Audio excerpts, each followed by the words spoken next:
तो एपिसोड के स्टार्ट में हमें एक गरीब लड़के और एक अमीर लड़के से इंट्रोड्यूस करवाया जाता है और इसका नाम है ली सिंग चॉन और उसका नाम है हुआंग त्यांग। और Huang Tiang he is the king of richest families because his father is president of Dosin group. अब सीन शिफ्ट होता है जहाँ ली सिंग चॉन पढ़ाई कर रहा होता है और साथ ही साथ मॉल में काम भी कर रहा होता है और उसी वक्त उसका दोस्त आकर उसे अपने नए बूट्स दिखाता है और कुछ बातें करने के बाद वो चला जाता है। लेकिन वहाँ से जाने के बाद वो घर जाकर अपने पेरेंट्स की लाश के सामने रोने लगता है उन्हीं शोज को दिल से लगा। और अगले ही दिन सबकी डेथ हुई होती है और पता चलता है कि कर्ज अदा ना करने की वजह से उन्होंने सुसाइड कर ली। और उसके फ्यूनरल पर डोजिन ग्रुप के मालिक मीन्स हुआंग त्यांग के फादर भी आए थे। लेकिन जैसे ही ली सिंग चॉन बाहर आता है तो उसकी के बुलीज उसे मारते हैं और कहते हैं कि तूने मेरी असाइनमेंट की अच्छी बैंड बजाई थी और अच्छा हुआ तेरा वो दोस्त मर गया, अब सिर्फ तू ही इस स्कूल में गरीब बचा है। और उसे मारता है और उसे उस मारने की कीमत भी अदा करता है। अब हुआंग त्यांग के डैड ली सिंग चॉन को पैसे उठाते हुए देख लेते हैं और अपने बेटे से पूछते हैं कि ली सिंग चॉन तुम्हारा दोस्त है? और हुआंग त्यांग कहता है कि हाँ वो मेरी क्लास में पढ़ता है। तो उसके फादर उससे कहते हैं कि एक दोस्त वो होता है जो आपको वक्त देना चाहे और गरीबी छूने से पहलती है, तो इन जैसे दोस्तों से दूर रहा करो। अब सीन शिफ्ट होता है जहाँ पर हमें एक न्यू लड़की नाजोही इंट्रोड्यूस करवाई जाती है जो कि आगे जाकर काफी ज्यादा इंपॉर्टेंट रोल प्ले करने वाली है।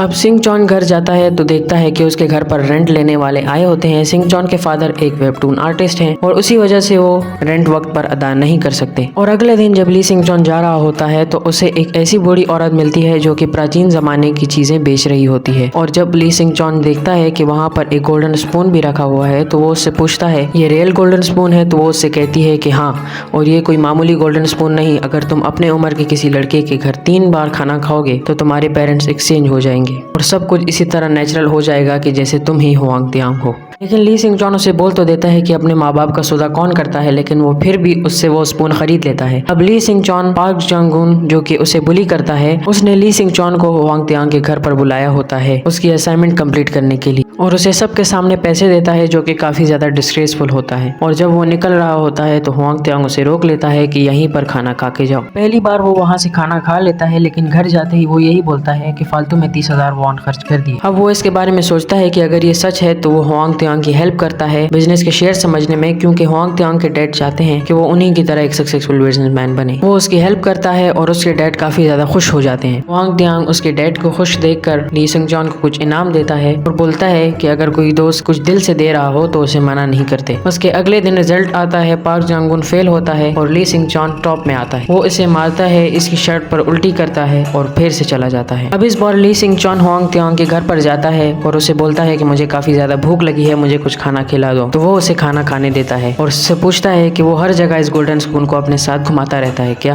वो बोलता है कि जरा मुझे भी दो कि मैं चेक करूं कि क्या है इसमें इतना खास। मगर वो उसे नहीं देता और उस वक्त वहाँ पर उसकी मॉम भी खड़ी होती है और खाना शुरू करने से पहले ही उसके डैड वहाँ पर आ जाते हैं। और उस वक्त ली सिंग चॉन को हुआंग त्यांग बाहर ले जाता है, लेकिन उसके पेरेंट्स के जाने के बाद वो वापस आता है और जो बचा कुचा खाना होता है उसे खा लेता है। लेकिन जैसे ही वो सर उठा कर देखता है उसके पेरेंट्स वहीं पर खड़े होते हैं। उसके डैड इससे बोलते हैं कि लगता है कि तुम काफी ज्यादा भूखे हो, बैठो और आराम से खाओ। लेकिन वो बोलता है कि नहीं, मेरा पेट भर गया और चला जाता है। और उसके जाने के बाद हुआंग त्यांग के डैड उसकी मॉम से पूछते हैं कि ये लड़का यहाँ पर कितनी बार आया था? तो वो बोलती है कि ये दूसरी बार है। इसके बाद हुआंग त्यांग को बुलवाते हैं और कहते हैं कि मैंने तुमसे दोस्ती के बारे में समझाया नहीं था क्या? इस लड़के का कुछ करो और आगे से इसको घर में मत आने देना। अब अगले दिन जब सिंग चॉन स्कूल जाता है तो वहाँ पर वही लड़की आई होती है जो कि सिंग चॉन के साथ मॉल में काम करती है। और दूसरी तरफ सिंग चॉन जैसे ही ऑफिस रूम जाता है तो वो देखता है कि हुआंग त्यांग ने ली सिंग चॉन पर यह दावा किया है कि उसने से पैसे लिए हैं और उसे डराया धमकाया है और इस स्टूडेंट को स्कूल से डिसमिस कर दिया जाए। तो इस पर उसके फादर उनके पैर पड़ जाते हैं और उनसे कहते हैं कि प्लीज मेरे बेटे को इस स्कूल से ना निकाला जाए। अब उस रात सिंग चॉन हुआंग त्यांग से मिलता है और उससे पूछता है कि तुमने ऐसा क्यों किया? तो वो उससे कहता है कि वो सिर्फ उसका इस्तेमाल कर रहा था। अब ये सुनने के बाद सिंग चॉन उससे बोलता है कि शुक्रिया, और उसने सब कुछ रिकॉर्ड कर लिया होता है, हर जगह पर इस क्लिप को वायरल करेगा। और इस बात पर उनकी उस ब्रिज पर लड़ाई हो जाती है और सिंग चॉन पानी में गिर जाता है। लेकिन जैसे ही वो पानी से बाहर निकलता है तो डायरेक्ट हुआंग त्यांग के घर पर जाता है और उनके डैड से बोलता है कि भले ही मैं आपको पसंद नहीं हूँ लेकिन मुझे आखिरी दफा यहाँ पर खाना खाने दीजिए। और जब वो खाना शुरू करता है तो वहीं पर एपिसोड खत्म हो जाता है।